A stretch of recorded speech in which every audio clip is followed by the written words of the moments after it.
this week Lee is going to invade the North, and he thought he was going to get, volunteer troops in Maryland to just join his ranks, and instead what he gets is a bunch of pissed off farmers shooting at his army and making life difficult for him.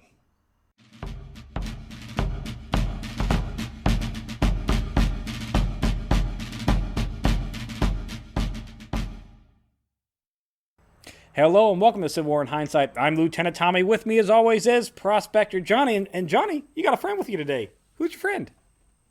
I do. Look what I found. You found a She was puppy. just hanging out. Yeah, there you go. So, Well, if you, we'll see how long is it. You can't have that. You're not 21. So I don't know. All the bad news from last week got me all upset. So I decided I'd take her home with me. We'll see how long she lasts here. I think she's probably about ready to go. But if you can't find gold, at least you found a puppy. That's right. Next best thing, right? Next best thing. Anyway, you got better news for me this week, Tommy? No, not really. No. Johnny, this week is going to be... hear that, Lily. This is Lily Bear, by the way. Lily Bear. All right. This week is going to begin with McClellan officially consolidating the Army of the Potomac and the Army of Virginia underneath his command as the Army of the Potomac. Yay. So, yeah, that's fine. I don't know. Everything we're doing now, it doesn't even matter. It doesn't matter. It's all crap. Everybody in charge is garbage. General Pope is going to be transferred to the Department of the Northwest, where the worst thing that he can do is mess up the Sioux Rebellion, because that's now what he's being tasked with, because they've got nowhere else for him to go. So they're like, go as far away as possible. Yeah, might as well go. Might as well send him up north. Tommy, I'm going to get this puppy in for some water. Okay. And I'll be right back. Welcome back, Johnny. And now that you're back, General Lee is going to continue to move his troops towards Frederick, Maryland on the 5th, while Governor Morton of Indiana news! We got hometown news, Johnny. Governor Morton is going to call for the companies to be formed along the Ohio River to protect Indiana from the Confederate invasion in Kentucky, because he's worried that might spread north. Yeah, I mean, if they're going to venture into Kentucky, what's going to stop them from venturing into Indiana? As of last week, you remember they were on their march towards Louisville, and Louisville's right there on the Ohio River, so might right need to put something there. Let's get some folks Indiana. down in like the Madison Scottsburg area down there. See if we can get some troops to have protection, I guess, right? Have something. So he's calling for troops to be formed and volunteer home guard regiments to be formed right there along the Ohio. And probably the funniest damn thing of this war so far is Braxton Bragg is going to make a public pronunciation in Sparta, Tennessee, that, and I quote here, "Alabama is redeemed. Tennessee, your capital and state are almost restored without firing a gun. You return conquerors. Kentuckians, the first great blow has been struck to your freedom." What? So, couple points here. First, Kentucky did not secede. I know you put their stupid star on your flag because there's government in absentia or whatever, but they didn't secede. The people of Kentucky said, no, we're Americans. We're going to stay Americans, and we don't want you here. So, no. So that whole, Kentucky, we're getting your free... I think what he meant is, Kentucky, we're about to take your freedoms. Yeah, we are going to take you over, enter you all into conscription, and make you fight against your friends in Indiana. Yeah. Across the river. In Indiana, yeah. And the second funniest part about this whole damn thing is he says, Alabama, you're free. But then, he promptly left Alabama, and all the Union forces that were in Alabama are still in Alabama. So all the Alabamians are like, But what about these guys? What about these guys? They're still here. We're not free. Did you see them? And what makes this whole damn thing even funnier is that he's going to bypass all the Union forces in Tennessee to, march to Kentucky. So, he's like, your capital is saved, Nashville. We're about ready to be there. But no, we're not. I'm going to totally go around that army because they're way bigger than I want to deal with. Here we come. Maybe this way. We'll take the long route. On the 6th here of September, Stonewall Jackson is going to set up camp in Frederick, Maryland, with the Lee's forces marching up there.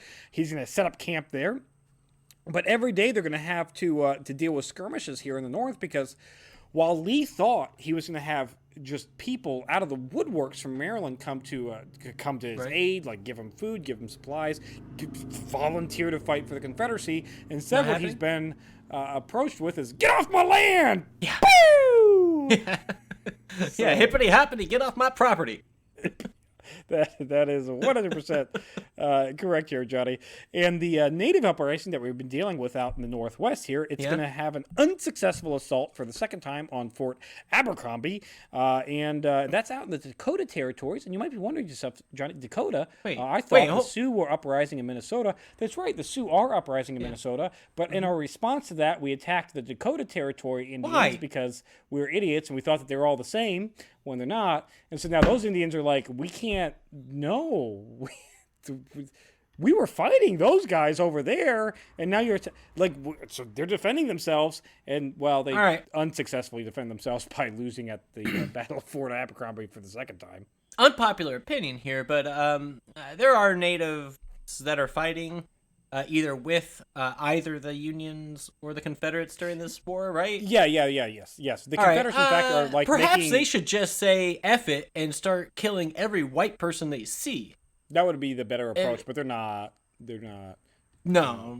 The Confederates have made some outlandish. Like, I can tell the difference between you folks.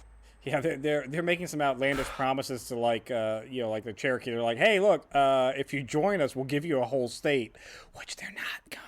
Like you should, like you've had plenty of white men tell you something and then done the opposite. So you should know. Like, well, to be fair, we gave the ones that we removed from what is now the United States, we gave them states. It's just other people happen to be there, which was our issue when we came to America. There were other people in our God-given country, and so we can't help it if there are other people in their racist American-given country. You know, it's what are you gonna do? Take care of it. Figure it out. You want some blankets to take with you? Give me some blankets.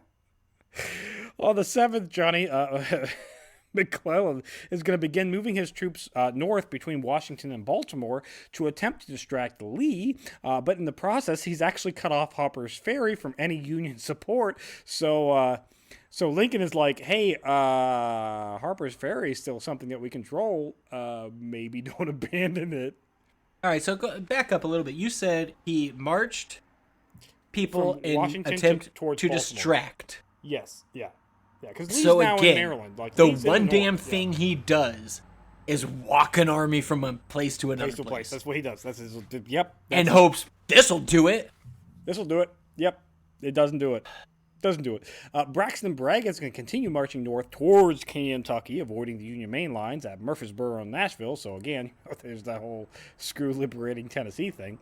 And Trader President Davis is going to write the following letter to all of his generals that are on the march in northern territories with explicit commands here. And he says that when you're entering these territories, and I quote, that the Confederate government is waging this war solely for self-defense and that it has no design of conquest or any other purpose than to secure peace and the abandonment of the United States. So he says, you as Confederate generals need to display that message to all the people of the North so that they know that they are not going to be taken over by force while we actively march an army through their property. Did they write that message on the bullets that they shot them with? Or, I mean, how did they deliver the message? Because delivery is important. Even if you're stapling that onto the town square that you just took over, I think people are going to be like, well, then why the fuck are you here? Yeah. Then why are you in the governor's office? Why are y'all doing that in your little gray uniforms, posting little notices on the doors? Go back home. And on the 8th here of September, Johnny, Lee is going to proclaim that the inhabitants of Maryland, that, and I quote, the people of the Confederate States have long watched the deepest sympathies, the wrongs and outrages that have been inflicted upon the citizens of Maryland. We know no enemies among you and will protect all of every opinion. It is you to decide your destiny freely and without constraint. This army will respect whatever choice you make.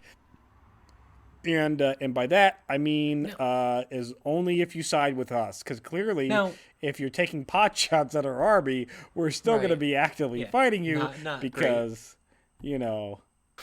he's thinking because he went into a slave state that he'd get support. And surprisingly, even if you have the And same I was gonna say, like-minded did he steal a opinion of somebody, comment box? if your house gets invaded, you're mad at the person who's invading your house, right? Yeah. Like, Now, to figure out that these were all disgruntled residents, apparently, of Maryland, he got a complaint box, I imagine, from the governor's office where people were just sliding in saying, boy, oh boy, do I wish the Confederacy would come in here, take us over, and, I don't know, do whatever they do.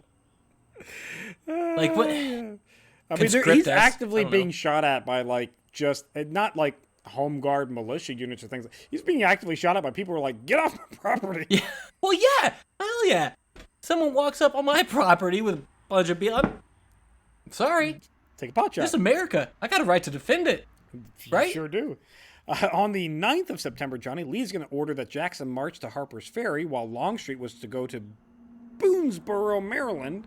And on the 10th, McClellan's going to get reports that Lee has fallen back from Frederick, with skirmishing occurring near Frederick and Boonesburg as McClellan's army is actually finally coming in contact with Lee. So What? It took most of a week for him to get to a point where he can actually start engaging at all. Did he take a wrong turn and just happen to fall into a battle or something? And he's like, oh shit, guys. I think he Fire! I think he might have, Johnny. And it appears McClellan's cautious approach towards Lee has finally paid off with that oops, wrong turn, as his armies are now kind of in close proximity. So I imagine that at maybe next week or the week after, there's going to be some kind of northern battle on northern territory here. This is encouraging bad behavior, by the way, with McClellan having any sort of success with anything he does. It's just happenstance and luck. Like This when is he encouraging got the dog to shit on the carpet. It's like he got Yorktown because the Confederates withdrew after 3 months of a siege. Yeah. I mean, Johnny, one of my funniest notes of the week here, though, is odd news here, is that 1,000 Squirrel Hunters are going to volunteer in Cincinnati to defend Cincinnati from Confederate possible invasion as home guards. So now we have Squirrel Hunters coming together like, well, I can shoot a squirrel, so I'm sure I can shoot a dirty rebel. they're a lot bigger than squirrels, are they not, Lieutenant Tommy? Easy to hit. Yes, definitely easy I to mean, you got people who can go out there and shoot a squirrel.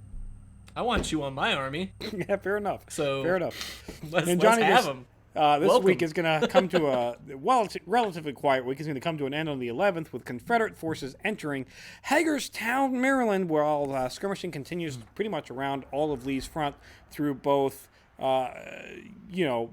McClellan's army and just citizens going, please leave. Yeah.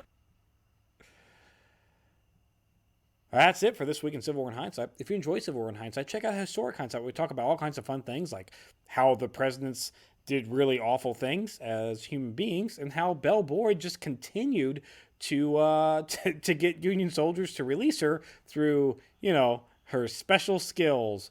Wink!